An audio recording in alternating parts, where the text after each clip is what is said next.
ladies and gentlemen, and welcome back to Playtech TV. My name is Kevin, and today we're checking out the Asus ROG G751 gaming notebook. This one here has the GTX 980M in it as the GPU and the Intel i7 4860HQ as the CPU in it.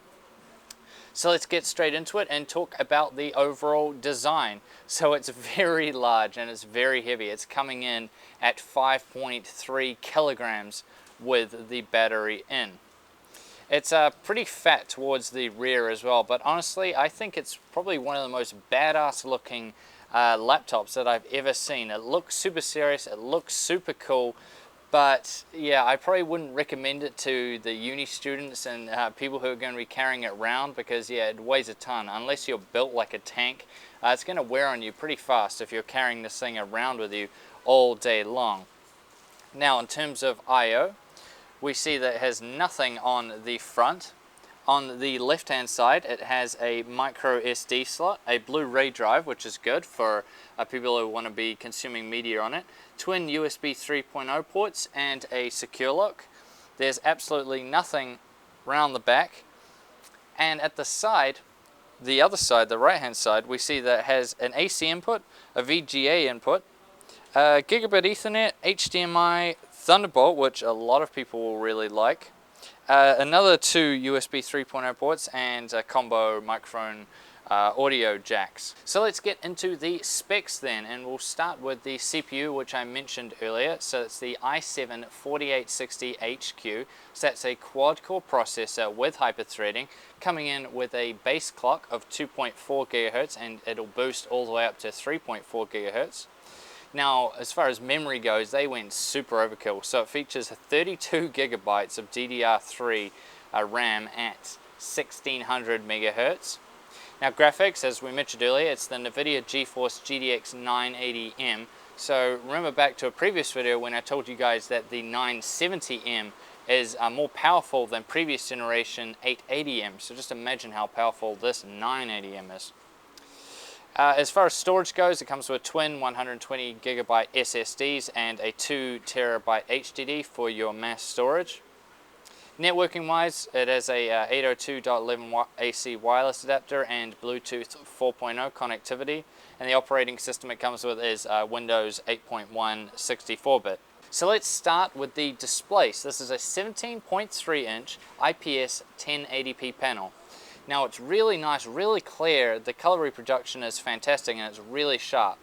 The IPS panel gives absolutely fantastic viewing angles. There's no color shifting at all, so multiple people could be watching a movie or video on it and it would still look really good. It's just a great display all round. For gaming it was fantastic, for media it was fantastic.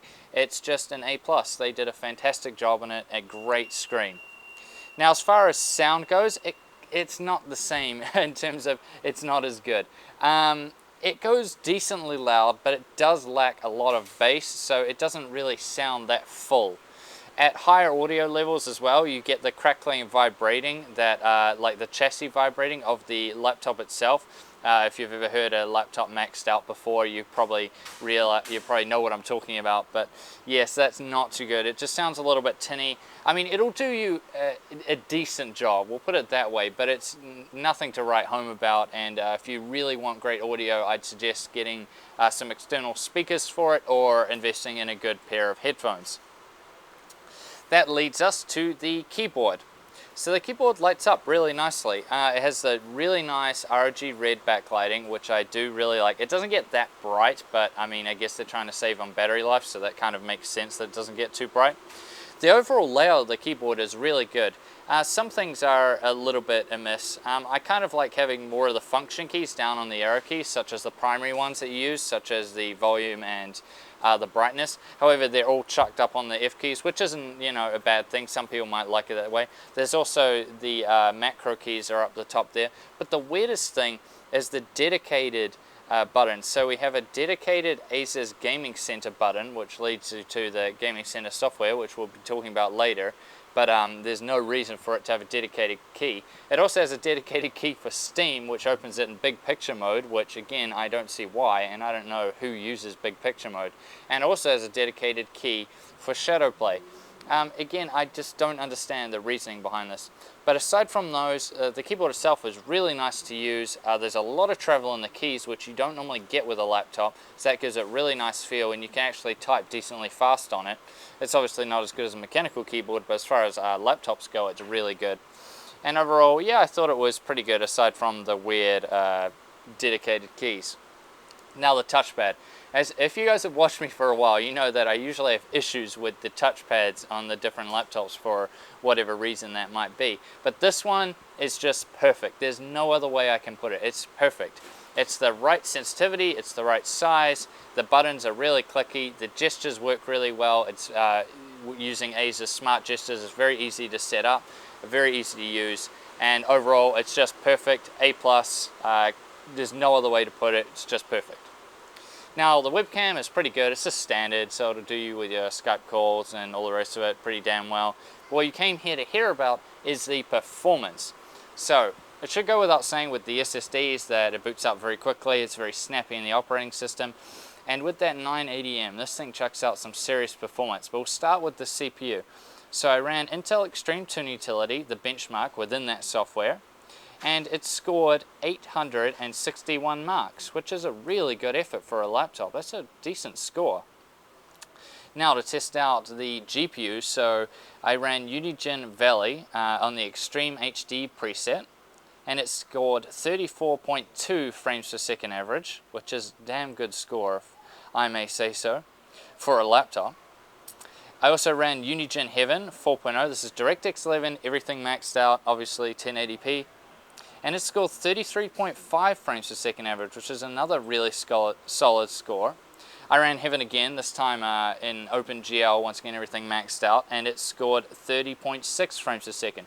So the performance was really, really good. So as far as how that translates into gaming terms, you're going to be able to play most of your 1080p games absolutely maxed out with it connected to the charger, however that's what all those benchmarks were done at.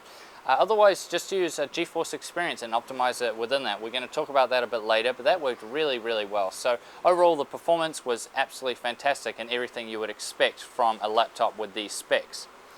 Now, heat and noise. So with all that performance, you'd expect quite a bit of heat and quite a bit of noise, and you'd be really, really surprised. So as far as heat went, it was fantastic.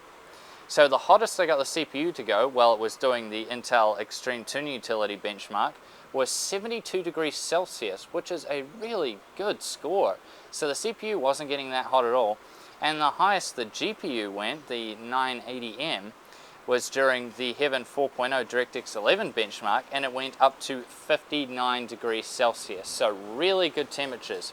Now you might be thinking, well, the fan speeds must be really high to keep it that low. No, it was completely silent. I think I only heard the fans ramp up once when I was using it. Honestly, it's very, very quiet. I couldn't believe how quiet it was for a gaming notebook. And I mean, you know, ramp up to the point where you can actually hear it. It does ramp up a little bit when you're doing benchmarks and stuff like that, but I mean, the sound of your game would easily overpower it. So it's really good as far as heat and noise goes. I was very, very impressed. So with battery life, it's not that good. You're going to see about 3 to 3.5 hours with casual use, which is like browsing web, watching videos, all that kind of stuff. It's just average for something with these sort of specs in it. However, if you're gaming, it's going to drop down quite a bit to around 2 hours. It does feature a battery boost 2.0, which works really well. It's fully automatic, and basically what it does is it makes better use of the battery and the different components to extend battery life while gaming. And there's also two options in GeForce Experience for optimizing your games. One for it while it's on battery and another for when it's plugged in, which is a really cool feature to have. Now as far as software goes, there's actually not that much bloatware at all. It comes with a lot of Asus software, which I quite liked, such as the smart gestures and their Asus Gaming Center with its dedicated button. The Gaming Center is, oh yeah, it's alright. I mean, you can set up a few things. It doesn't need a dedicated button because you're probably not going to be going into it that often. But you know, there's a few useful things there, and some of the software does come in handy, and overall there's not that much bloatware, and you can just install what you don't like anyways. So I thought it was pretty good in terms of the software. So that leads us to the conclusion. What do I make of the G751?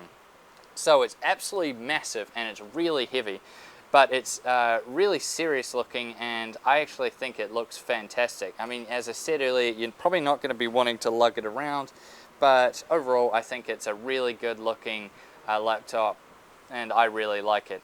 Now the screen is absolutely gorgeous, and being IPS you get fantastic viewing angles. It's one of the best ones I've ever seen on a laptop, and that's saying a lot. So I thought it was fantastic. Great job Asus. What an awesome display. The audio could be better though. It was pretty average to say the least. It's a bit tinny, it's not very full, and there's a bit of vibration and creaking. It wasn't that good. So as I said earlier, you'll be better off if you really want great quality audio, getting a good pair of headphones or some external speakers for it. Now the keyboard is really good. Great travel. The keyboard to type on and game with was fantastic. The backlighting looks really good, and the layout is pretty good for the most part. However, the dedicated keys are a bit bizarre, as I've said earlier, so yeah, that was about the only drawback. And the touchpad was perfect, absolutely perfect. A+, one of the best ones, probably the best one I have ever used. Really, really good job on the touchpad. Now the performance, as we just said, is crazy good. It's going to do all your 1080p games pretty well, you know, on maxed out or near maxed out settings. You're probably going to need to play with the filters, but as I said, you can just use GeForce Experience. It optimized them really well, and it made the gameplay experience really good.